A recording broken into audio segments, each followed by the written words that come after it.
Assalamualaikum warahmatullahi wabarakatuh. Selamat pagi, salam sejahtera anak-anakku. Pagi ini perkenalkan, nama saya Ibu Retna Ningtri, dan pada pagi ini saya akan memberikan gambaran tentang sekilas akuntansi. Nah, mungkin kalian masih tabu banget untuk masalah akuntansi, terutama pada anak-anakku baru kelas 10. Pagi ini saya berikan materi akuntansi. Sebelum kita lebih lanjut mempelajari akuntansi, kita terlebih dahulu tahu pengertian daripada akuntansi tersebut. Coba bisa dilihat di sini akuntansi ini.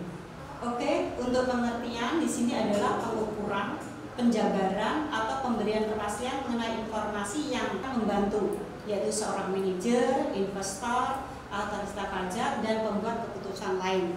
Dan nanti kalian bisa belajar sendiri lebih paham pada modul yang saya berikan. Oke, next di sini. Nah, apa tujuan dari akuntansi? Nah, di sini tujuan akuntansi untuk menyiapkan suatu laporan keuangan. Nah, laporan keuangan yang akurat agar dapat dimanfaatkan oleh seorang tadi manajer, kebijakan, dan pihak kepentingan lainnya seperti pemegang saham, kreditor, dan pemilik. Nah, di sini kalian nanti bisa apa pemegang saham, siapa kreditor. Nah, kreditor itu orang yang memberi pinjaman. Nah, next juga. Nah, di sini kita nanti terutama karena kalian memilih jurusan akuntansi, kamu harus tahu lebih detail tentang akuntansi keuangan. Nah, di sini akuntansi keuangan adalah suatu cabang dari akuntansi di mana informasi keuangan pada suatu bisnis dicatat, diklasifikasikan, diringkas, dan dipresentasikan dan dikomunikasikan. Nah, nanti hasilnya apa? Ada informasi. Informasinya apa? Adalah laporan keuangan. Jadi nanti kamu kalau sudah belajar akuntansi, kamu bisa menyajikan laporan keuangan itu hasilnya. Nah, di sini, nah, kalau tadi saya berikan gambaran secara umum, nah sekarang ada akuntansi modern. Akuntansi modern, kalau dulu kita manual. Nah, nanti akuntansi yang modern itu diaplikasikan dengan komputer, yaitu kalau dulu saya sebagai guru pertama itu namanya GL. Kemudian pindah lagi Sahir, sekarang menjadi Mayor Accounting, dan sekarang lebih baru lagi namanya Accurate. Nah, Accurate ada dua, Accurate di dalam akuntansi perusahaan industri dan Accurate Life. Yang next di sini akuntansi modern. Nah, di sini prinsip inti dari akuntansi keuangan modern pada sistem pembukuan berpasangan. Nah, ini nanti kamu lebih mudah pakai aplikasi komputer. Nah, sebelum kita belajar di aplikasi komputer, kita lebih cenderung dulu di manualnya. Kalau nanti di manualnya kamu matang, di aplikasi komputernya lebih mahir. Di sini pada sistem pembukuan berpasangan ada dua masukan untuk setiap transaksi, yaitu satu debit dan pada suatu akun. Kemudian satu kredit terkait pada akun lain. Nah, di sini saya ambil contoh kenapa ada debit, ada kredit. Misal suatu perusahaan membeli sebuah kendaraan. Nah, itu ada dua transaksi. Yang pertama yaitu kendaraan. Karena kita membeli kendaraan, kita punya kendaraan, jadi kendaraannya di debit. Nah, kamu dapat kendaraan dari mana? Uangnya kita ambil dari kas. Kasnya mengeluarkan, jadi kasnya sebelah kredit karena mengeluarkan uang. Oke, Ibu lanjutkan di sini akuntansi itu adalah sebagai suatu seni. Mengapa dikatakan seni? Nah, ini kalau kita mengerjakan akuntansi ada kekeliruan sedikit. Pasti kamu cari suatu, misal kamu memiliki uang tadi 100 ribu pecahan kan? Setelah kamu kembali uang 100 tadi tidak jadi 100, cuma 95. Otomatis kamu mencari kan yang 5.000. Nah, itu suatu seni, dicari selisih dari 5.000 itu tadi tidak bisa menjadi 100 lagi, tinggal 95 gitu ya. Nah, ini di sini dikatakan tadi berdasar seni yang berdasarkan pada logika matematik yang sekarang sebagai pembukuan berpasangan atau double entry bookkeeping. Nah, ini. Nah, di sini dikatakan seni yaitu mencatat, menggolongkan, meringkas transaksi dan kejadian yang bersifat keuangan dengan cara tertentu dalam bentuk satuan uang serta menafsirkan hasil-hasilnya. Ini bisa kita lihat nanti di sini. Nah, ini siklusnya. Nanti yang kita pelajari mulai dari kelas 10, 11, 12 ini. Nah, ini tahap-tahapnya. Nah, yang pertama itu adalah transaksi. Nah, nanti ada beberapa transaksi itu dikumpulkan sesuai dengan kronologis tanggalnya. Nah, kalau sudah ada akun-akun dimasukkan sesuai dengan akun-akunnya.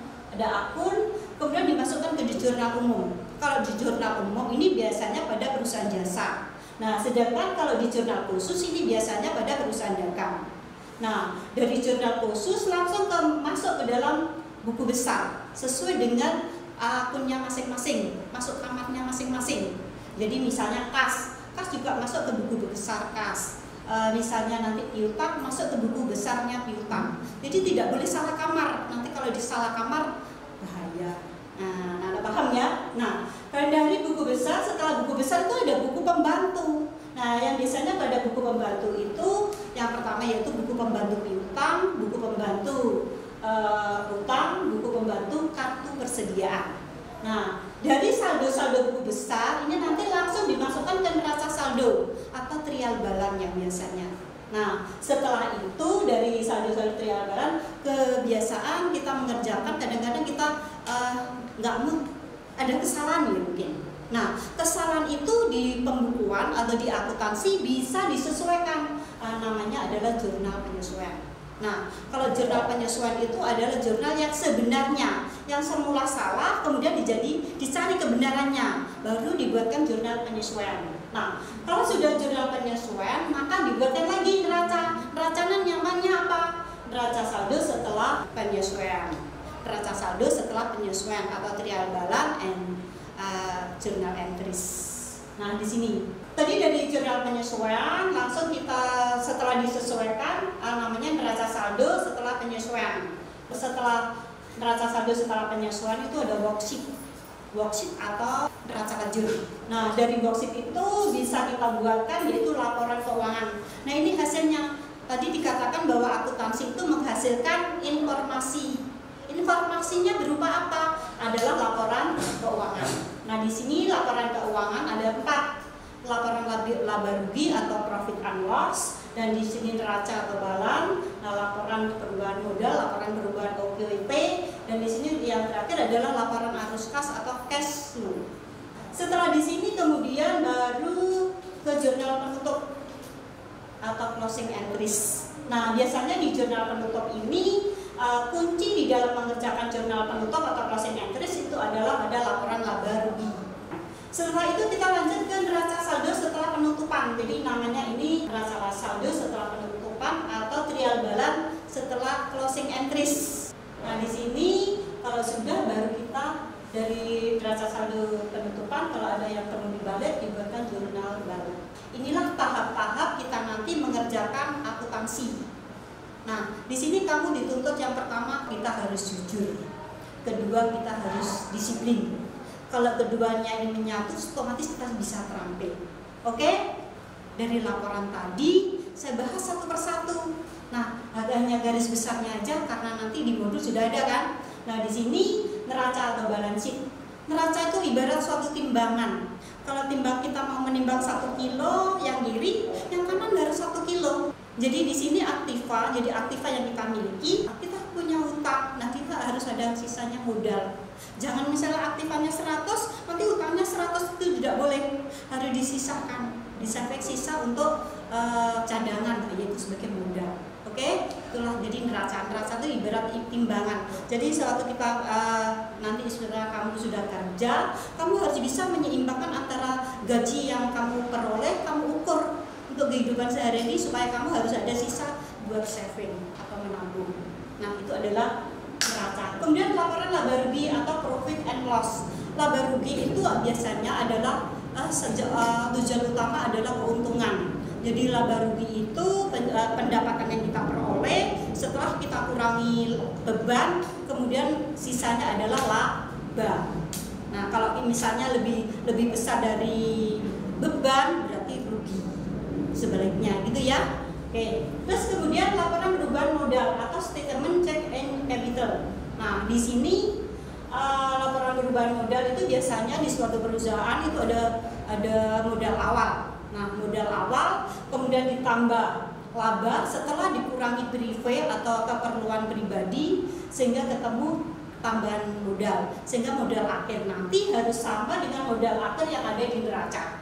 Kalau tidak sama berarti salah. Kalau salah kamu mengulangi dari awal lagi. Itu caranya. Kemudian yang terakhir yaitu cash flow. Di cash flow ini untuk mempelajari kita dana masuk berapa, dana keluar berapa, sisanya ditambah dengan kas awal harus sama dengan kas yang di neraca akhir pada suatu periode. Nah, ya. Nah, kemudian di sini langkah-langkah untuk perusahaan dagang tadi, langkah-langkah untuk perusahaan jasa dan dagang hampir sama. Bedanya di sini untuk langkah-langkah perusahaan dagang tahap pencatatan, tambahan kesetaraan, dan tahap laporan keuangan. Nih. Nah, di sini jenis-jenis akuntansi. Di sini ada akuntansi biaya. Akuntansi biaya mempelajari semua kegiatan biaya-biaya yang dikeluarkan di perusahaan. Kemudian akuntansi basis dan basis. Di sini adalah hasil akuntan basis adalah pendapatan dan basis adalah kas yang dikeluarkan pada saat itu. Kemudian akuntansi keuangan yang sudah kita jelaskan tadi dibuka. Kemudian akuntan internal, akuntan itu adalah seorang akuntan yang ada di perusahaan. Sedangkan akuntan eksternal itu akuntan publik, itu akuntan yang di luar perusahaan.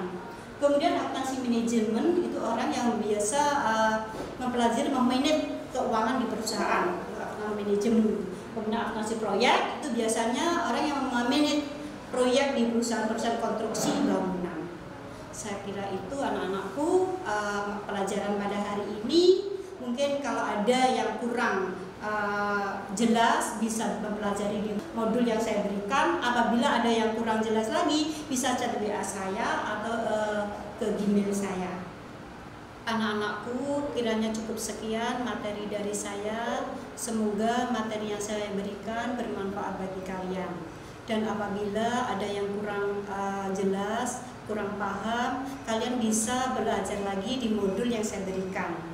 Dan kemudian saya pesan kepada kalian, yang pertama yaitu belajar yang rajin, yang kedua kamu harus berusaha, yang ketiga jangan lupa berdoa, dan jangan lupa kalian untuk cuci tangan, jaga jarak, berpergian pakai masker, dan jaga kesehatan. Assalamualaikum warahmatullahi wabarakatuh.